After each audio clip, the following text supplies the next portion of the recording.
So we'll quickly move on to the second panel discussion for this launch, which is titled Storytelling as a Tool to Fight Corruption. And in this special panel session, we'll be having the two producers for the film.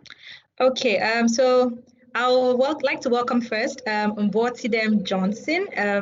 MB, as he is fondly called, is the CEO of Basement Animation Studios. MB, please, you can put your camera on. Basement Studios is one of Africa's fastest rising studios, having animation works with notable Nigerian clientele, such as Leapgate Africa, the Nigerian Stock Exchange, amongst many others.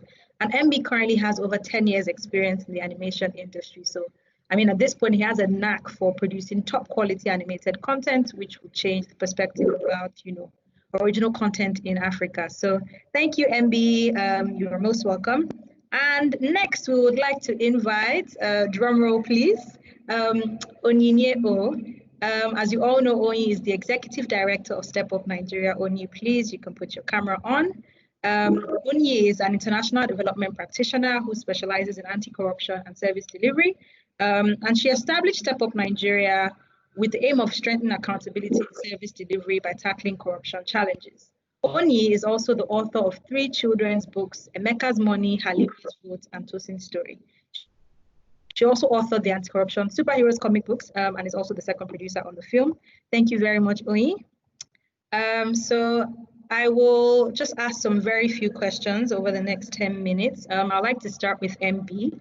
So MB, can you please tell us a bit about, to what extent do you think that storytelling through animated films can help in changing, the attitudes and behaviors of people towards corruption?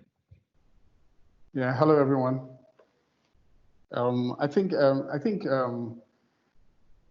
using animation to tell stories in corruption, I think for me, for the first time, it's a new thing to me because we're always telling other stories, kid stories, playful stories, adventure stories. So when Onye approached us to produce an animated film in corruption, I was like, corruption? I was like, my mind was like, what is this going to do? Because it was strange to me. Because I just think it's just irregular. Corruption is happening everywhere. What exactly are we going to do about it? The impact we can make with animation. Well, when we started doing auditions for the voiceover artist, there was a particular voiceover artist that, while we had scripts reading, we did everything, then we were trying to do our national ID card. So we went out together to the national ID card office and we had this conflict at the office where they were trying to say, if you want to get your national ID card, you should drop a certain amount of money. You don't want to waste your time and all that. And all that happened and he refused. So he got back, he was like, I'm involved in a project with corruption. How can I be contributing my own piece to it? So I think it just seeing a story that is being told in animation in corruption and seeing the impact it has on the voiceover artist, I think it's going to have an impact on any other person. The way the story is told is totally different. It's not a regular story because we see how our actions and our decisions can affect the little minor things within our country. And even at the states, at where our country is, it's obvious that it's those minor things and decisions people have made in the past that's gotten us this far. Thank you very much, MB.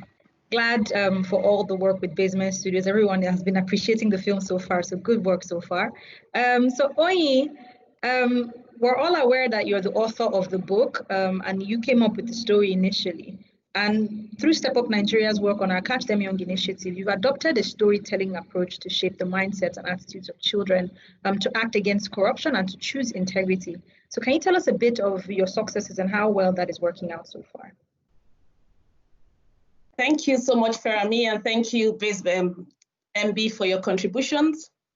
Our Catch Them Young initiative, like Ferami has mentioned, uses anti-corruption storybooks written by me to teach children in primary and junior secondary schools. And thanks to MacArthur Foundation, we are working towards using these storytelling approaches to target 20,000 children in Nigeria.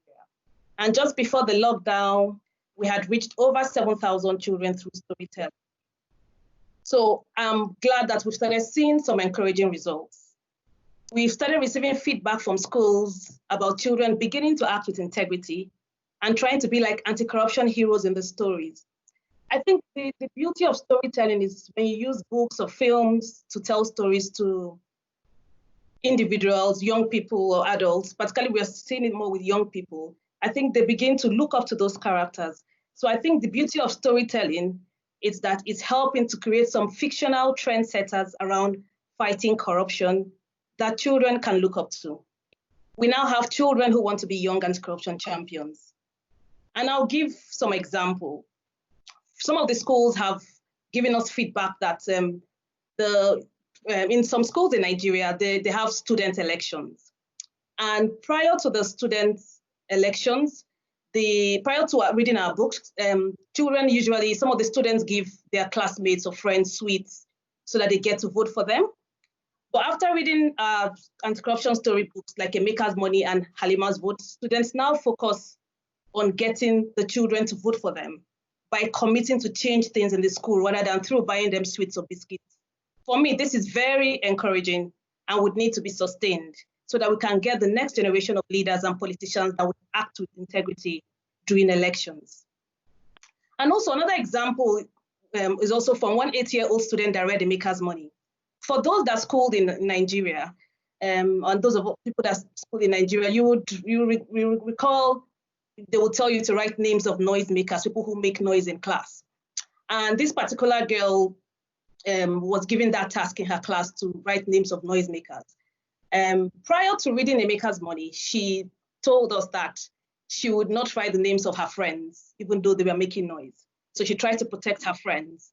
But however, after reading Emeka's Money, the good thing is that she now feels guilty not writing the names of her friends as noisemakers, and she has now started writing the names of her friends if they make noise in class. So for me, even though it sounds trivial, so for things as small as writing names of people in class, but the fact that that girl being in a position of power at that age is now learning that she should not be partial or make decisions based on because someone is her friend or her member of her family, and she's beginning to learn the need, to act with integrity when put in the position of power. For me, that is a very strong message.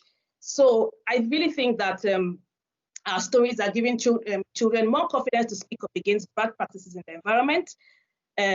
One of the students, I'll give one more last example of which I found very interesting, was one of the students told us of how she challenged her teacher for charging above the regular price for home economic classes. So not just that children are beginning to act with integrity, they're also being a bit more confident to challenge some bad action that they witness in society.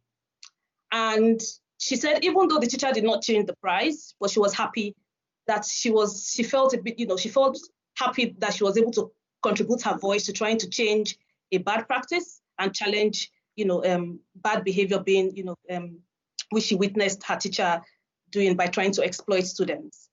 So based on our experience in Step Up Nigeria, I really believe that storytelling is an impactful way of teaching children about complex governance issues. And it's also encouraging them to act with integrity.